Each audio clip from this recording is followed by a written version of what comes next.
আজকে আমরা যে বিষয়টা নিয়ে কথা বলবো সেটা হচ্ছে বাংলাদেশ দল অলরেডি আমরা জানি ভারতের সাথে টেস্ট সিরিজ এবং টি-20 সিরিজের উদ্দেশ্যে অলরেডি ঢাকা ত্যাগ করেছে এবং তারা ভারতের চেন্নাইয়ের উদ্দেশ্যে রওনা হয়েছে। প্রথম টেস্ট 19 তারিখ সকাল 8টা থেকে, বাংলাদেশ সময় সকাল 8টা থেকে শুরু হবে। তো আমাদের এই টেস্ট সিরিজ নিয়ে যে বিষয় নিয়ে আজকে আমরা আলোচনা করবো সেটা হচ্ছে, আমরা জানি চেন্নাই চিদাম্বরম স্টেডিয়ামের পিচ সম্পর্কে। পিচ মেনলি এটা ব্যাটিং, এটা স্পোর্টিং পিচ। তো স্পোর্টিং পিচে সাধারণত বলিংরাও ভালো করে, ব্যাটিংরাও ভালো করে। তো যেদিন যার দিন থাকবে সেদিন তার। তো এখানে আমরা জানি যে ভারতের সাথে টেস্ট সিরিজ কিন্তু কোকাবুরা বলে হয় না, এটা এসজি বলে হয়। তো এসজি বলের যে বিশেষত গুণটা সেটা হচ্ছে বলটা প্রথম দিকে ফেস করা সহজ, যতটা না সহজ পরপর বল ফেস করা কঠিন হয়ে যায় কোকাবুরার সাথে। সব থেকে মেইন পার্থক্যের জায়গা এটা। তারপরে আমাদের বাংলাদেশ জাতীয় দলের আমরা স্কোয়াড সম্পর্কে সবাই অবশ্যই অবগত আছি। পাকিস্তানের সাথে যে আমরা ঐতিহাসিক যে টেস্ট সিরিজ জয় করলাম সেখানটাই অলমোস্ট সিমিলার। তো আমাদের দলের চিন্তার জায়গা কিছু আছে বলতে গেলে।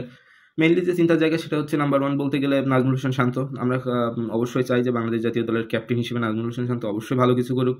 তো তার ব্যাটিং ফর্ম নিয়ে আমরা অবশ্যই হতাশায় আছি। তারপরে আমাদের নাম্বার 1 অলরাউন্ডার সাকিব আল হাসানের ব্যাটিং পারফরমেন্স নিয়েও আমরা চিন্তায় আছি। তা বাদে ওভারঅল বাকি সবাই পাকিস্তানে আমরা অলরেডি যে সিরিজটা শেষ করেছি সেখানে আমাদের যে পারফরমেন্স অলমোস্ট সবাই আপ টু দ্য মার্ক খেলেছে। বিশেষ করে লিটন দাস, মেহেদী হাসান মিরাজ, বোলিংদের ভিতরে হাসান মাহমুদ, শরীফুল ইসলাম নেক্সট ম্যাচে খেললো হচ্ছে তাসকিন আহমেদ, সবাই। আর ব্যাটিং অর্ডারে প্রথমের দিকে জাকির সাদমান থেকে শুরু করে মমিনুল ইসলাম, মুশফিকুর রহিম আউটস্ট্যান্ডিং। তো যারা সবাই যার যার জায়গা থেকে সবাই ভালো করেছে। আমাদের মেইনলি যে চিন্তার জায়গাগুলো সেটা তো অবশ্যই বললাম। আমাদের মেইন চিন্তা কনসার্নের জায়গা হচ্ছে নাজমুল হোসেন শান্ত এবং সাকিব আল হাসানের ব্যাটিং। সাকিব আল হাসান ওভারঅল বোলিংয়ের দিক থেকে দেখতে গেলে তার পারফরমেন্স ঠিক আছে। তো আপনাদের কি মনে হয় সব থেকে গুড পারফর্মার আমরা ইন্ডিয়া সিরিজে গুড পারফর্মার হিসেবে কাকে কাকে পেতে পারি?